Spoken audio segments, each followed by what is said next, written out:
let's wrap it up by talking about those two questions of what is something that you would say to the some pearl of knowledge or whatever that you would say to the neurodiverse and the neurotypical communities, that just something that you would like them to know. Are you ready for that? It's much harder to give pearls of wisdom to the autistic community, given that I've only been of knowledge anyway. Well, just knowledge-wise, been part of the autistic community for 2 years, so I don't feel like I have enough experience yet to especially when there's so many people who've known a lot longer than I have at this point. So, but for anyone that is brand new mm-hmm. and just diagnosed, I would say give it time and to feel everything that you're going to feel, especially if you're late diagnosed. Feel everything that you're going to feel, because there's a whole process that you have to go through, and everything from excitement and relief to grief and sadness to even changing course of how your life goes, and making adjustments with that in mind. I think all of that is healthy, and it's important to feel those feels, and I'm doing that myself. I'm still in the process of doing so, and I think it's the worst thing was the grief, but I think I'm basically through that now. But I still probably have more things to feel yet, because it's 42 years of life. Yes. That I have to go through and reassess now with a different filter. Rethinking, how certain things played out and how they could have played out differently, and all of that business is. That's. And if you haven't started that process, you probably will. I don't know that you will, but you probably will, and to embrace it. It's at the end, it won't be a bad thing. It will have been, the reassessment of your life that ultimately ends in peace with yourself and peace with your new knowledge. Yeah, like that. It is such. I mean, I haven't talked with enough people to say this is 100%, but it is a metamorphosis. This is not just a little tidbit of knowledge that you store somewhere in the other stores of knowledge, but it is something. It's a transformational. Absolutely. It's something that, because I mean it's like saying, oh, I've lived as a dog. It's not like anxiety where it's just like, oh yeah, now you have this thing that makes your body shake. It's like, that's easy to process. It's not. It doesn't color your whole life. It's a part of your life, and it does affect how you go through life and everything. But it's not the same as redefining who you are. Yes. Redefine who you are. Yes. There's a big difference. Absolutely. See, this is something I think the neurotypicals need to understand too, is that I see them talking about, like, why is it such a big deal, or was it such a big deal, and I think this is why, if once you find this key, you're going to know that you found the key, because nothing else is going to transform your life. I mean, I think it's the defining thing that tells you whether or not you really are autistic or not, or at least know on the spectrum of, but it's just how big of an impact this has in your life, because it has been, as I've redefined. I go back to the earliest memories I've got, and I've got a lot of memories of when I was young, and it's like, all the time stuff's coming up, things that we talked about today tonight with you. Yep. It's like, oh yeah, that's right. Yep. And it's constantly that, and it's and it will continue to do so for quite a while yet. Yep. That, again, it's healthy. It's part of the process. It it's is important, and I truly think that it's something to be embraced as part of the process of getting used to. You know, it's not even like a conversion. It's not even. It's even more profound than that. It's so deep within who you are. There's nothing more intrinsic than the way that your brain works. I mean, yes. that you can't get any more. Yes. You know, intrinsic to your being than that. Exactly. It colors every aspect of your life. It is not just some little thing that you add on to your name. You know, it's not. Yeah. It's. It is everything you are. Yes. And it's just different. It's just so much more. It's not just this little thing. It's a major thing. I know. So there's that. And then. Yes. This is. So you're saying that you know, what would be my pearl of wisdom to neurotypicals would be to shut up and listen. Honestly, really, shut up and listen. Shut up and listen. Especially the autism moms, shut up and listen. Really. You don't understand. And if you want, but you know, if you want the best for your child, listen to autistic adults.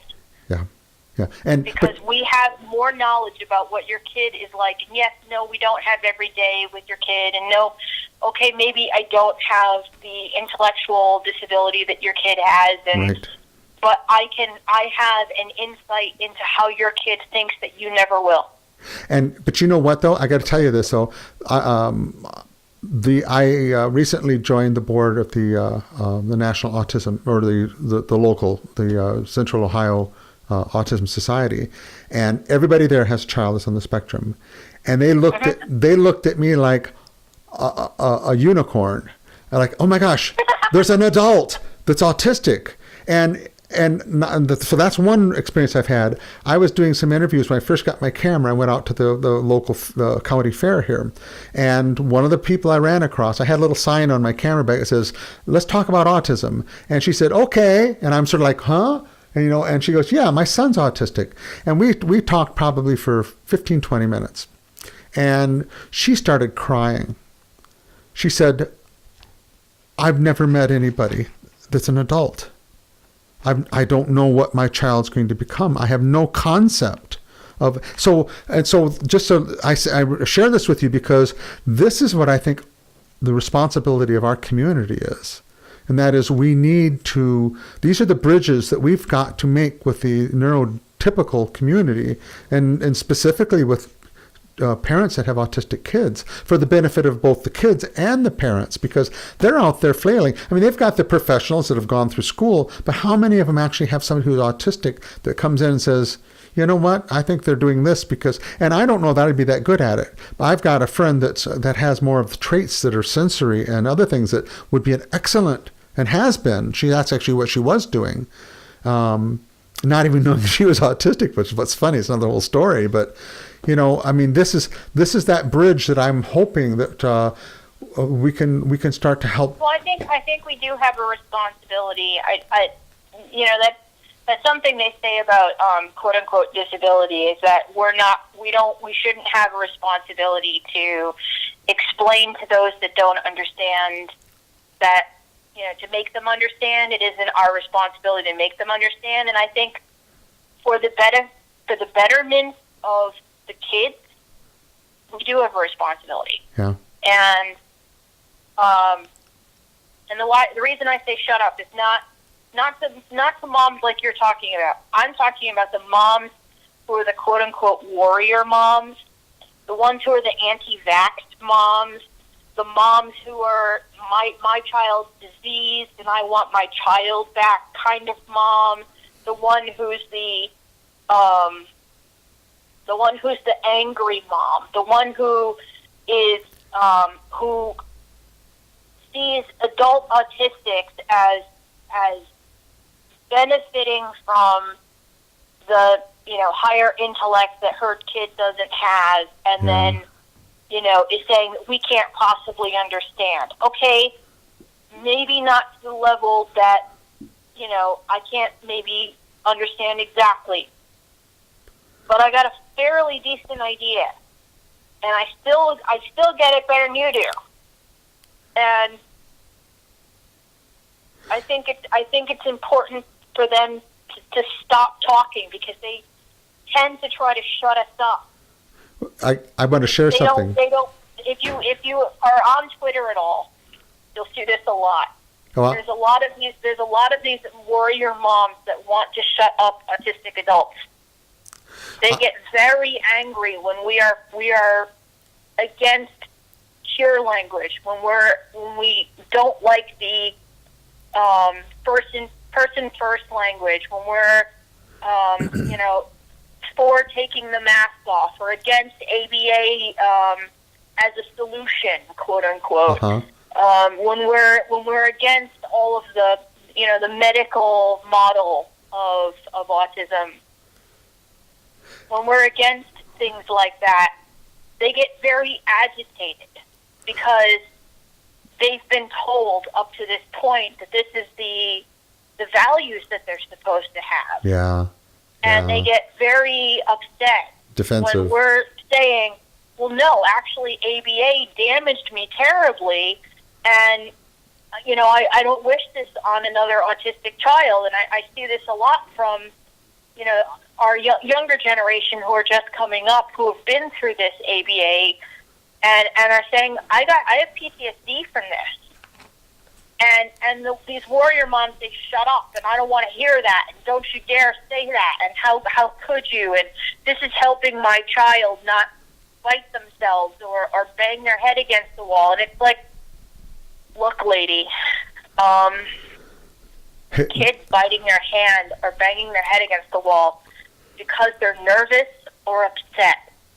They're not doing this because they're looking for attention. Right. You need to figure out what's wrong. And if you're not doing that, then you're not listening and you're not paying attention. And they don't want to hear that. They want to hear there is some concrete, steps that I can shove my kid into this class and they'll come out neurotypical. And it's like, look, that's not how it works. Yeah. And they don't want to hear that either. Well, a couple of things I want to share with you. One is I want you to listen to an interview I did with a woman who is she's a board certified behavioral analyst, and what she has to tell you to say about ABA will fascinate you. But listen, that's the interview I did actually last weekend. But also about maybe 3 weeks ago, maybe a month ago now, I had posted about getting people to do interviews. As a matter of fact, it might have been on the same website that I posted that I got to meet you. But anyway, she said this is the response I had gotten, and I'll just sort of paraphrase it, but it was like, she said in about 2 or 3 sentences, she said, basically, I'm trying to think of how she started it, but what she had said was, you've gone 60 years and your traits were so mild that you didn't even know you're autistic. Said, it's like, and here my son is can barely function. So it's basically like, how can you even call yourself autistic? And it was just sort of a eye opener to me but I could understand where she was coming from, because she all she saw was her son's level of her daughter. I don't remember. I think it was her son. It was a son. Her son's level of autism. And so it's like, well, how can a person call themselves autistic if they can even talk? How can a person call themselves autistic if they have actually gone to college? And so she never even had that connection with people at this level of autism on the spectrum, but she did come across very aggressive about it. I think this is the kind of person you were talking about. Well, the reality is that the spectrum, the full spectrum, the vast majority of us are more like us. It's only about 30% that are like that. And I'm not saying that they should be in any way out of the spectrum or not part of, we need to include them, not exclude them. Right, but right. For her to treat it like we're the outliers, not true. We're not the outliers. We're the majority. Interesting, yeah. So that's fact number one. Fact number two, that kid could be brilliant. I mean, I don't know, later on they'll do an IQ test or whatever, but not speaking is not any way indicative of how intelligent that child is, because we have non-speakers who are brilliant, and they use sometimes assistive, like keyboards to speak to people, and they just don't ever develop speech. But that doesn't mean that they are not, brilliant in other ways. It's not. It's just that's one. It's like, if it's not even. I don't even know if you want to call it a disability as such. I mean, it's non-vocal. It's either. I don't know if it's a physical inability, or if it's a choice, or at some point, or if I know some people weave in and out of being able to be verbal at different times. I know that, like, for example, and I don't know if it's like this, but maybe it is. I don't know. But sometimes there are certain people that I struggle with eye contact with. Mm-hmm. There isn't many. I tend to overstare. Because usually I'm reading somebody's expressions. But there are certain people that I can say that their gaze is so unnerving for me that I would prefer to look away. And I have, over my lifetime, tried very hard to continue, even when I was uncomfortable, to make eye contact, even with someone that made me uncomfortable. But now I'm starting to sort of take the pressure off myself and just been like, you know what? This is part of who I am.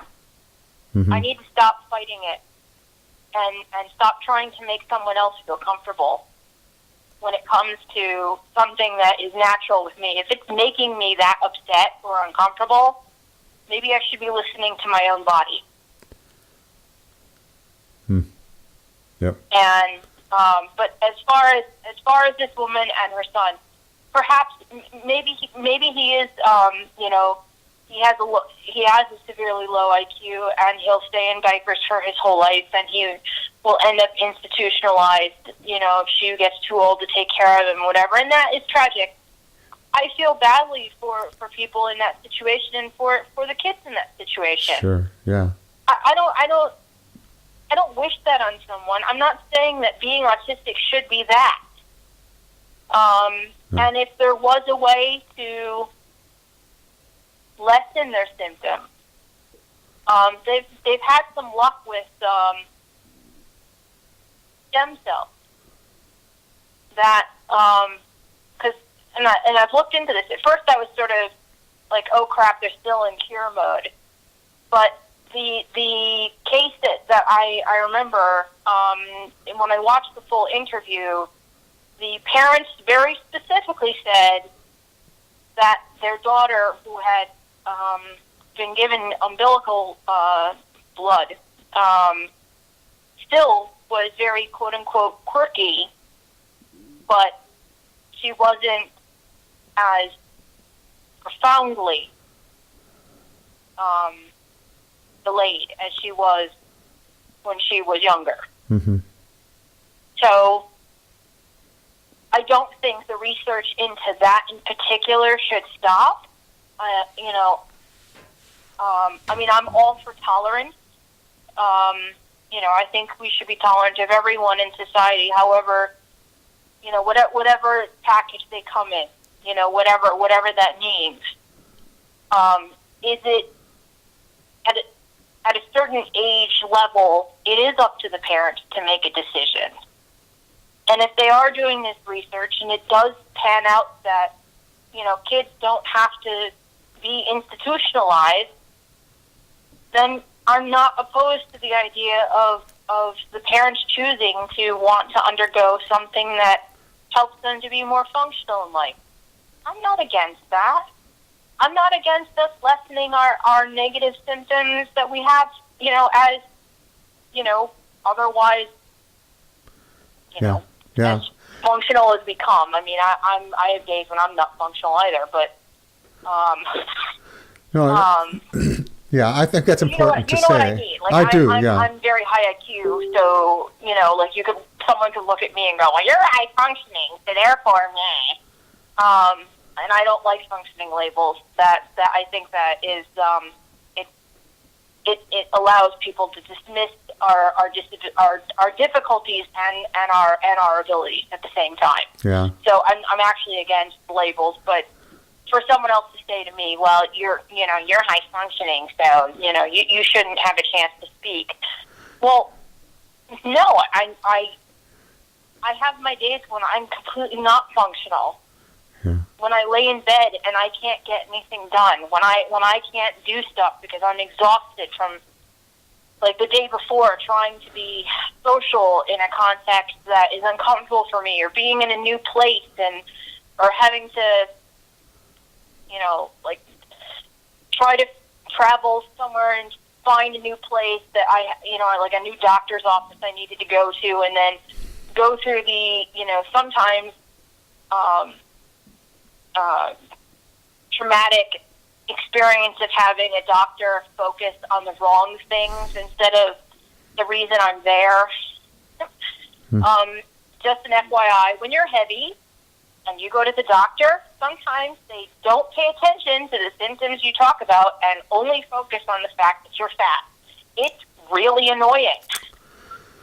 And this is a chronic problem, and they're seeing this in medicine that certain doctors, because of their bias against people that are heavy, that they're missing things like symptoms of cancer, for example, and dismissing it as just, well, you're just fat. And this is a problem. So, and if I go through something like that where someone is just, spent, I made the effort to go to a place to ask for help for something, and then to have someone dismiss me completely because of my size, and then, I get home and I'm exhausted from having gone through that. The next day, I'm not functional. Yeah. I don't want to see people. I don't want to go anywhere. I don't want to deal with anything. I can't. I just can't. I'm done for the day. Yeah. This is a side note, but my mother had she passed away about 20 years ago, but she had bone cancer, and when she first discovered it, she was an RN, and she had a real pain up in her. It was one of the real high ribs up by her shoulder. And she knew something. She knew this was not good, and she went into a doctor who dismissed it and basically said, "This is all in your head," And I can't remember how long it went on, but it was quite a while, like 6 months or maybe even like a year, to where she finally said, "Heck with this," and went to a different doctor and said, "Yep, you've got bone cancer." And she actually went back to him and said, "Look, and that's not like my mom, but I think she was well in her place to say, "You SOB, look, this is what I've got. This is what I was trying to tell you." And she's not overweight or anything, but maybe because she was a woman. Well, that's definitely, that would definitely happen. But you know what I'm saying? But I mean, it happens. There's a bias with doctors on. I've actually been into doctors, and I think because, it's a long story, but I was training dogs, so I would go in with dressed for after I was training dogs, and I think they treated me like I was low income, or or something different. I wasn't, and I just remember it's like obviously some sort of a difference in treatment because of. But so that's an issue. Oh, yeah. That's an issue. Oh, yeah. Doctors are not without bias. Right, exactly. That's all I'm saying. So I've seen it myself. I've seen it with my mom, and like you're saying with you, and it's just sad. It really is. It's one thing if it were just a doctor, but it is tons of doctors. It's tons of doctors. Yeah. And some of it is like there's no excuse. Yeah. And I've definitely run into the sexist ones. I've run into that. Yeah. Where it's, shut up, you little woman. I know what I'm talking about, and nothing you have to say is of any value to me because I'm a man and I'm educated in these things and nothing, and you don't worry your pretty little head and all this kind of nonsense and whatever. Yeah. Well, think of it. I've dealt with that too. I've put up with that. Have you come across any biases? We are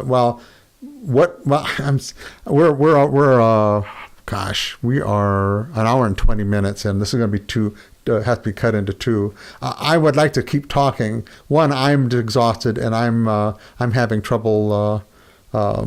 I don't think I'm going to be a very good host here in a few more minutes.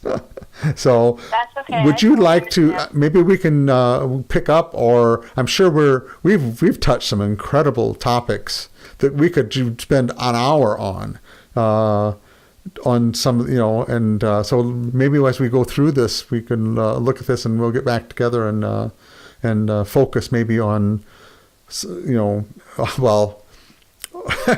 that may be even a possibility that we could focus. No, that'd be perfectly fine. Actually, and if you wanted to cover a very specific topic, then that would give me a chance to actually research it in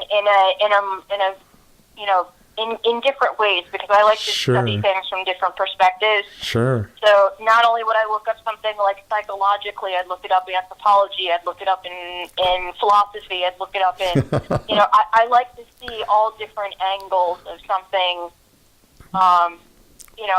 That's just, I like to see all the different perspectives. Well, when you watch this, I'll probably have to break this into two, but so if you email me or whatever and say, hey, I'd love to talk about this, I'd love to go back, go into this in more depth, so that would be great. Okay. Sure. Okay. You gotta send me a link, and sure. I'm going to put it up on my blog as well. Okay. Sure.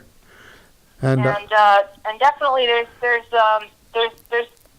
far more conversation to be had, and there's certain things I want to touch on too, because there's not enough philosophy on autism, like not even close. This is a fairly untouched topic. What is? I'm sorry. Something that I've been considering. I've been playing with the idea of doing a PhD for quite a while, and I was thinking I was going to do it in critical disability studies, but now I'm thinking my base, my where I come from intellectually is from philosophy. Okay. And to be able to do a PhD in philosophy, particularly on autism, would be pretty freaking awesome. Wow. Yeah. And it would be something, very specialized. It'd be something specific. I don't know exactly where that would come from yet, but I have a bunch of different ideas. So that's something I want to discuss, just because it'll help me, narrow down my topic matters. And if I were to approach a school on that specifically, I would. I'd need to have a better idea of where I was going with it. Right. Okay. That's cool. Like I said, we are on the audio. We're an hour and 31 minutes and 42 seconds in on that, but we're only an hour and 24. Well, feel free to edit out. Well, I actually, it would take so much time to edit out. I think we got off topic off of autism a few times, and that's the only thing I would say we should stay on. As much as possible, is to make it autism related. But other than that, I don't know that I'll do a whole lot of editing to this. Okay. So, but anyway, I thank everyone who is watching and stuck with us this long. I think we got into some incredible. I was like, wow. So hopefully some other people got some wow moments too in what we were talking about. So thank you very much, Heather. And we will be doing this again. And thank you everyone for watching. And this is my cat who's saying, all right, You need to get off. You need to take care of me, Tom. I know I can't let you up there, Tim. Okay, well, I guess Tim is now on the table. He's getting his 15 minutes of fame. So thank you, everyone, and we will be doing this again with Heather eventually here soon. So again, I'm trying to find my button to shut this off. So thanks. Bye-bye, everyone. Thanks.